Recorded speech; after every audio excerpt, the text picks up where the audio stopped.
God, I just thank you for today. God, I thank you that we can be in a place that is dry, that we're not threatened by wildfires or hurricanes.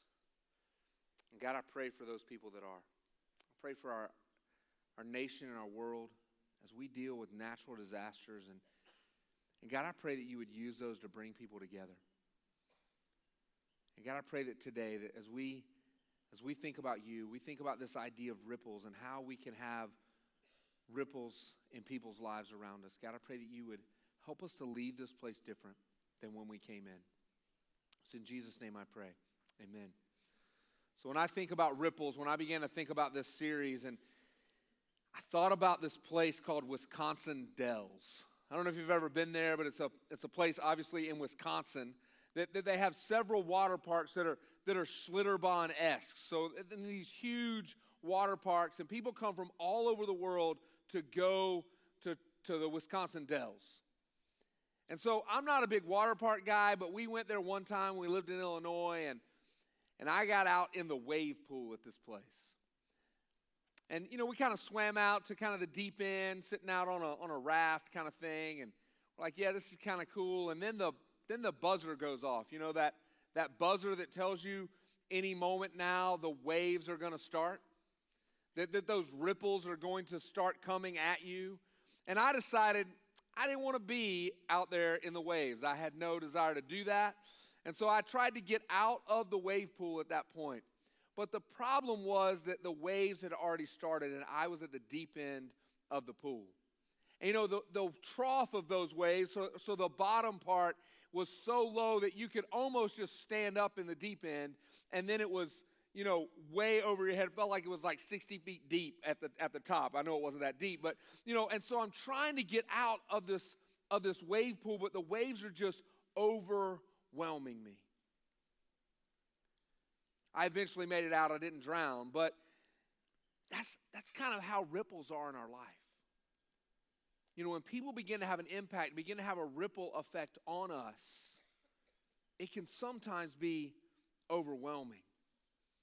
You know, last week we talked about the idea of relational ripples and how we can have relational impact and relational ripples on people in our lives and what we need to be able to do that. But there's other ripples as well. You know, there's emotional ripples, and there's physical ripples that we can have, and there's financial ripples, and there's spiritual ripples. And I would venture to guess that most of you in the room today, you're here because you want Crosspoint, you want the church to have some type of spiritual ripple in your life. That you're looking for something spiritually, whether that's for you specifically, whether that's for someone that's with you, maybe it's for your kids that are over in one of our kids' programs, but you're looking for a spiritual ripple. You want someone to have an impact on you. Because I think about our world, and I think about the fact that lots of times that there are negative ripples coming at us. There's negative spiritual ripples coming at us. And we've been impacted by that. Some of you didn't come to church for the last 20 years because of some type of negative spiritual ripple in your life. And so how do we combat that? How do we deal with that? How do we fight what's happening in our world? You know, I heard someone say recently, and I changed it just a little bit from what they said, but I think it's still true. I think that many people in our world love God, but they hate Christians. I think many people in our world believe in God, but can't stand to be around Christians. And the reason is because of those negative spiritual ripples. See, I think about people that go out and picket at funerals and say horrible, horrible things to people in the name of God. I think about child abuse scandals that happen within the church. and how that has a negative ripple effect on people. I think about moral and ethical failures of people in leadership within churches and how that has a negative spiritual ripple on people around us. But I think we can turn that around. I think we can change that. But how do we do that? How do we change that? How do we go from a place where in our world there are so many negative ripples, there are so many negative things that are happening spiritually in people's lives? How do we change that? How do we combat that? I think we've got to do something. I think we've got to be intentional about our spiritual ripples. We've got to be intentional about the things that we do. And I think when we start to be intentional, I think we can have some positive spiritual ripples around us. You know, when I think about intentionality, when I think about spiritual ripples, I think about this one book in the Bible. It's the book of Ruth. And if you're not familiar with the book of Ruth, let me just give you a little bit of background, because we're just going to look at one verse that I think just boils down this idea of spiritual ripples. And so in the book of Ruth, in the first chapter of it, we see that there's this guy named Elimelech. There will be a test, so make sure you write that down. Elimelech. And Elimelech is living in Israel, living in the place that we think of as Israel today even, and there's a famine. That means there's no food. And so he leaves. He takes his family, he takes his wife and his 2 sons, and they go to Moab. And his wife Naomi's there, and his 2 sons, and his 2 sons get married to these 2 Moabite women. They get married to Orpah and Ruth. And then the 3 men die. So it's just these 3 ladies in Moab. And Ruth begins to hear about, hey, guess what? The famine is over back in Israel. The famine is done. And so she says, hey, we're going to go home. I'm going to go home. And they begin their trip. These 3 ladies, they begin their trip home. And at some point between where they were and where they're going, Naomi says, hey, there is no reason for you 2 to come with me. I am not going to have any more sons for you to marry. There's no reason for you to stay with me. Why don't you go back to where your family's from? Go back home so that you can get married again and you can have a family and a life. And so one of them, Orpah, says, okay, I'm going. I'm out. Bye. But then in Ruth chapter 1, verse 16, we read what Ruth's reply was. And Ruth said this, don't ask me to leave you and turn back. Wherever you go, I will go. Wherever you live, I will live. Your people will be my people, and your God will be my God. That's a profound statement. Naomi had huge, positive spiritual ripples in Ruth's life.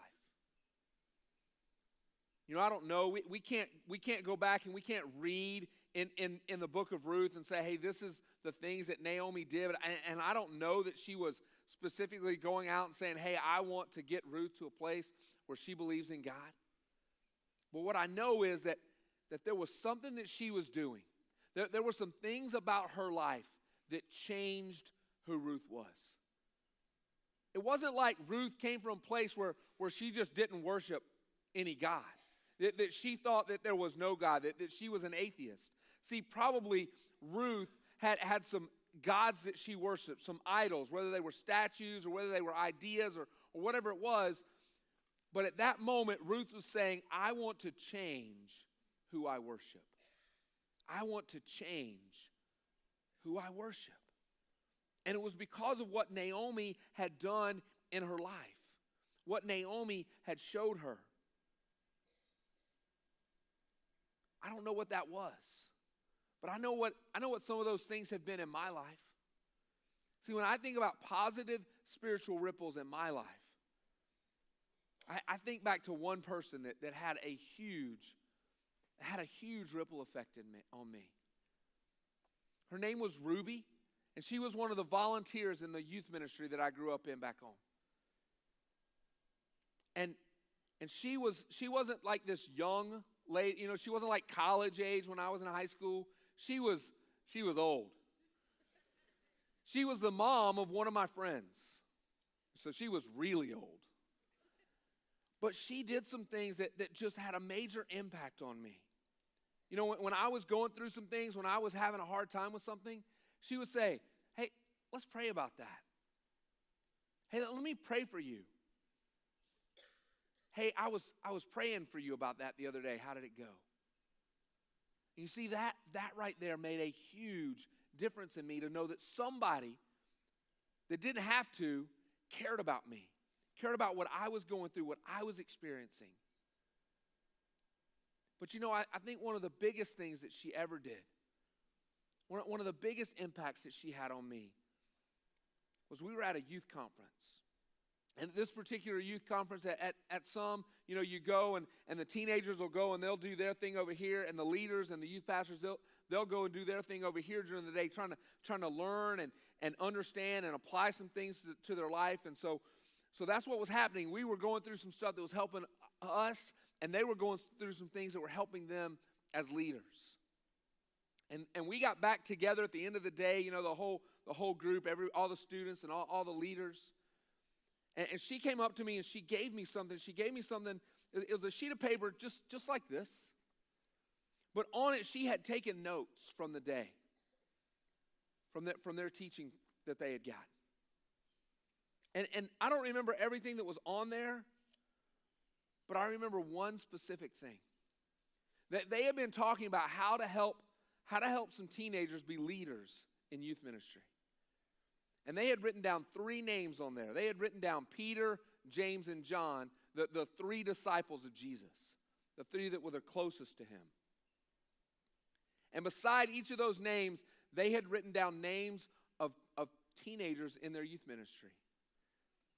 And I don't remember who the third guy was or girl. I don't remember who the third teenager was. But I remember one of those names was Patrick, my buddy growing up. We were best friends. And I remember his name was there. And then beside one of the names, she had written my name.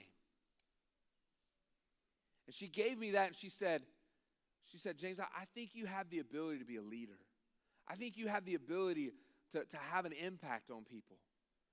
That was the furthest thing from my mind as a high schooler. I did not desire to be a pastor and to stand here on a stage and talk to you. That's not what I envisioned for my life. But because of the spiritual ripple that she had, because of what she had shown me, and then she told me, that's why I'm here. It's because of the ripple that she was in my life. And so you see, we can do some things, and many times we don't even realize that we're having a big impact on people, but we are. But sometimes we also have some negative ripples, some negative spiritual ripples in our life. And whenever I think about negative spiritual ripples, whenever I think about, hey, when did I not have that impact that I know that I need to have and want to have, I think about this one time in my life. I'm sure there were many others, but I think about this one. I had gone to the beach with my family. We were spending a week down there, and one thing that we enjoy doing when we're at the beach is surf fishing. We don't catch a lot, but we like to fish. And so we had gone to a local store, I think it was a grocery store, to get bait. I don't know why you sell bait at a grocery store, but that's where we went to go get bait. And I had on an old t-shirt because I knew that I was going to get gross. I was going to get stuff on it. I didn't want to have on a nice shirt. So I had on this old t-shirt. And on the front of this t-shirt, it had like this cartoon angel. And on the back, I don't remember the words, but it said something to the effect of, hey, this is how you get to heaven.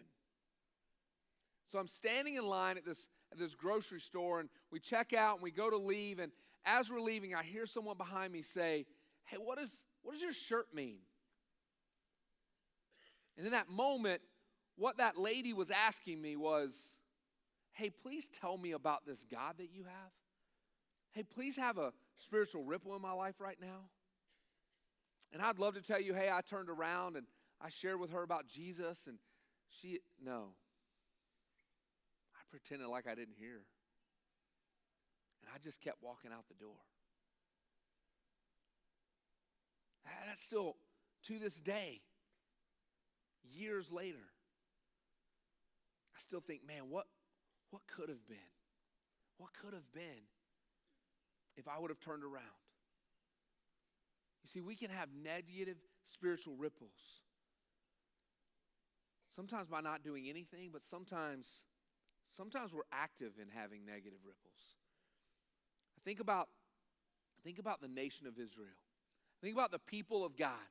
And in the story of the Bible, when we look at the first section of the Bible, Genesis, Exodus, Leviticus, Numbers, and Deuteronomy, the story of how the nation of Israel came to be.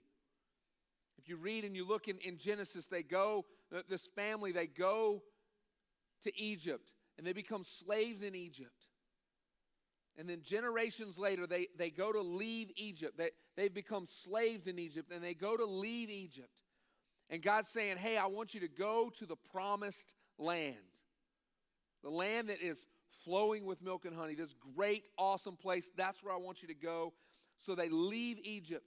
They get away from the Egyptians, and they get to the edge of the promised land. And Moses, their leader, says, hey, I need 12 guys to go in and spy out the land. I need you to go in. I need you to do some recon. Figure out what we're up against and what we're going to have to do to take this land from the people that live there. So he sends 12 guys in. 2 guys come back, Caleb and Joshua. And Joshua speaks up and says, let's go do this. God is calling us. God is telling us to go. Let's go take the land. But in Numbers chapter 13, we can read what happens next. It says this, it says, but the other men, the other 10, who had explored the land with him disagreed. We can't go up against them. They are stronger than we are. So they spread this bad report about the land among the Israelites. The land we traveled through and explored will devour anyone who goes to live there. All the people we saw were huge. We even saw giants there, the descendants of Anak. Next to them, we felt like grasshoppers. And that's what they thought, too. They said, we can't go and do what God's asked us to do because we'll die. You see, they looked at it and they said, there is no way that we can go into this land. We can't do it. We'll die. We'll perish. And see, the people of Israel believed them and said, no, we're not going in. Even though God had told them, you can go and you can take the land. See, they began to look at themselves and go, man, I don't know, that seems very hard. That doesn't seem very comfortable. That doesn't seem very fun. I don't think I'm going to be happy doing that. And you see, because they began to look at how can they be happy? How can they do what they want to do? They made a tragic mistake. And God said, fine, if you don't want to go in, you won't go in. And they actually wandered the desert for 40 years, waiting for everyone that didn't want to go into the land to die, so that they could then go into the land with new people, with a new generation. You see, they began to look out for what they wanted, for what they felt like was the right thing. See, that's what I did when I walked out that door. I was looking for my comfort, my convenience. Because you see, when we pursue comfort, it leads to bad things.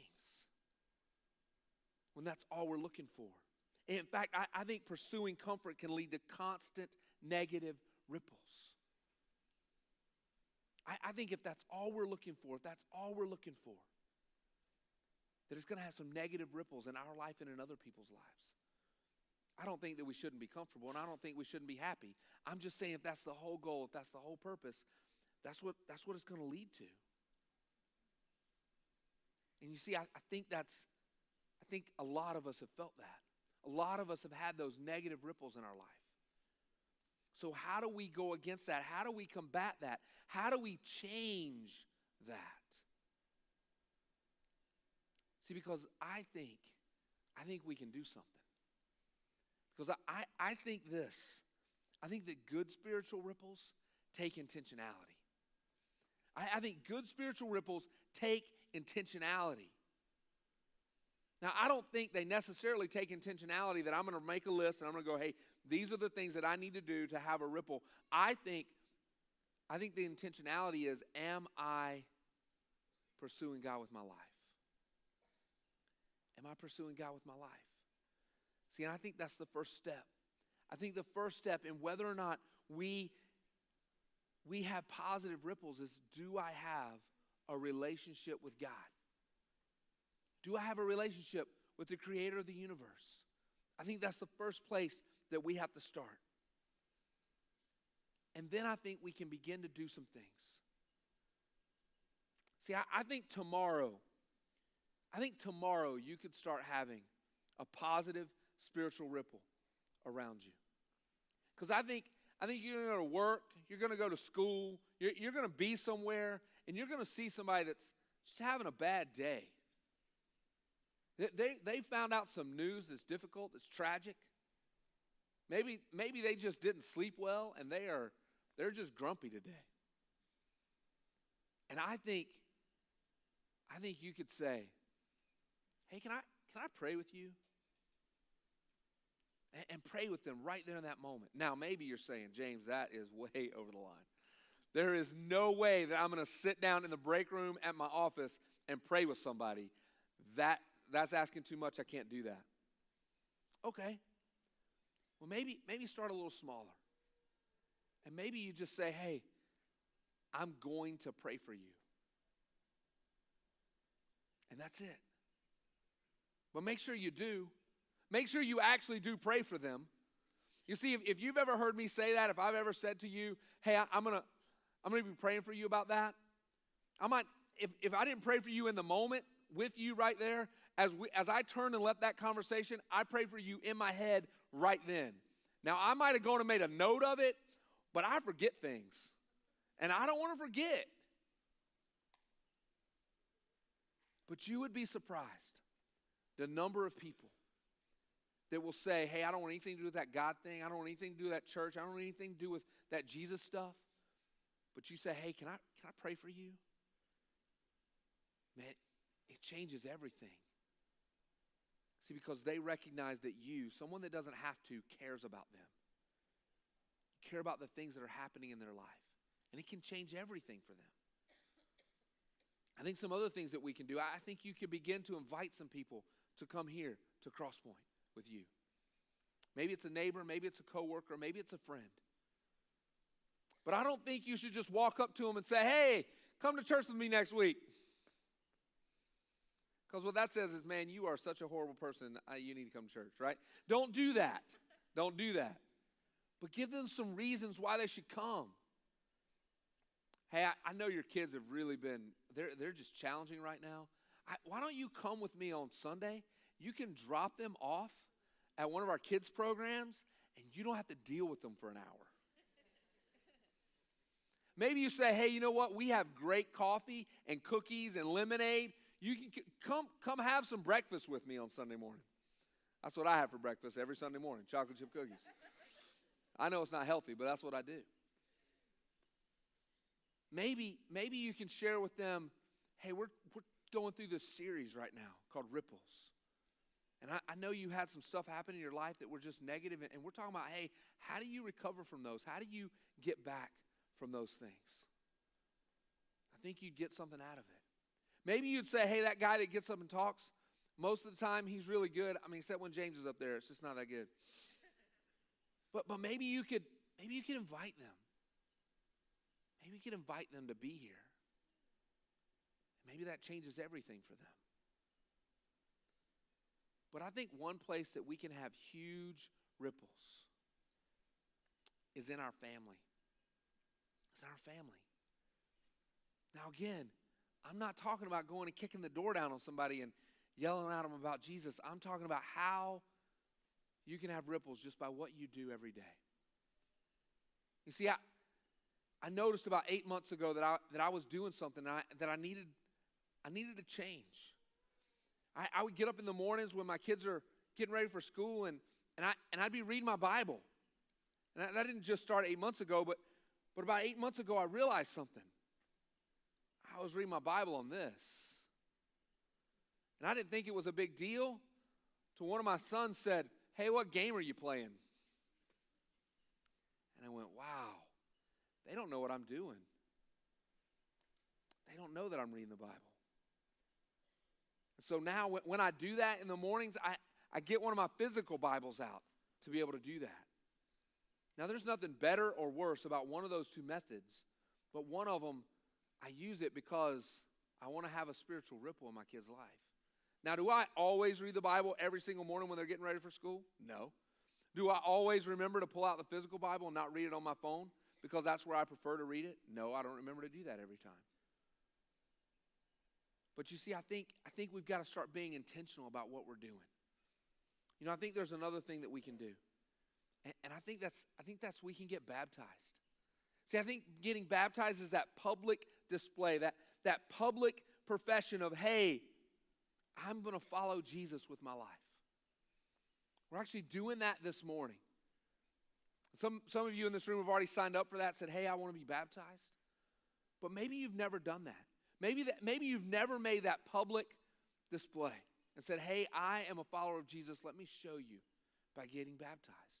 See, baptism is like signing a contract with God. That's what it was used for back in the day when Jesus was here on earth. If I was going to go into a business agreement with you, we'd go out and we'd get baptized. We'd baptize each other and say, hey, I'm going to do this thing. That's what baptism is all about. Hey, God, I'm going to follow you with my life, and I want everybody around to know that. So maybe you're sitting here today saying, man, I need to become more intentional about my ripples. And I have that relationship with God, but I just want to make it public. I want to say, hey, from this point forward, I'm going to follow God with my life completely. So if that's you, we would love to have you get baptized today, right now. And maybe you're looking and going, I'm not dressed for that, James. That's a great idea, but I'm not dressed for it. It's okay.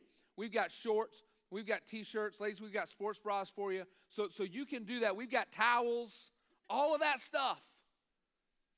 And so in just a minute, when I get done, if you want to do that, if you'd say, hey, I want to be someone that they get baptized today, then we just invite you to go right outside to the Next Steps area, and they will get you all set up. But you know, I think if we begin to do that, I think if we begin to be intentional, we begin to pray with people, we begin to invite people, we begin to do those things. See, I think we can have an impact on the world around us through our ripples. I think that we can take out and say, you know what? I'm going to be like this rock. I'm going to be like this rock, and I'm going to have a ripple effect on everything around it when I toss it in the water. You see, I think that we can have an impact on our world. In fact, I know that we're going to have an impact, that we're going to have a ripple effect.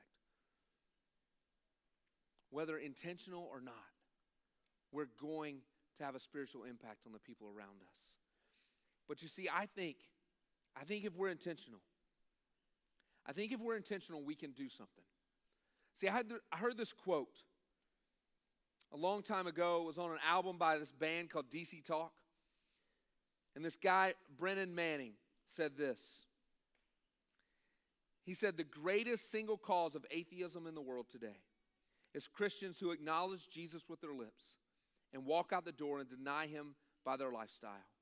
This is what our unbelieving world simply finds unbelievable.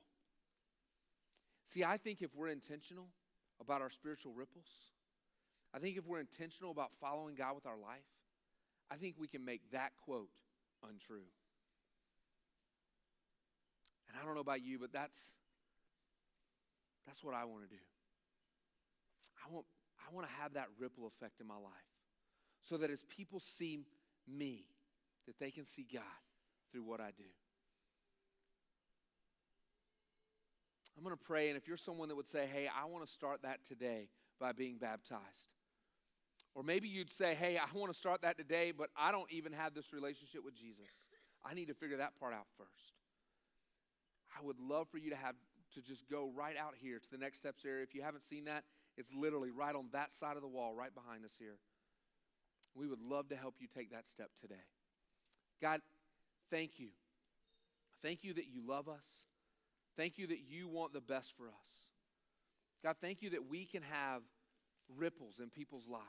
God, that we can make an impact on the world around us through the things that we do and the things that we say, the way that we act. God, I thank you for the example that was Naomi. And God, that I don't know what she did, but I know that she had an impact on Ruth. And God, as I think about what you said in 1 Peter, when you said we need to be ready. We need to be ready to tell people why we believe in you. God, the only way that people are going to ask is if they see us living in a way that shows them you. God, I pray for the people in this room that would say, today is the day.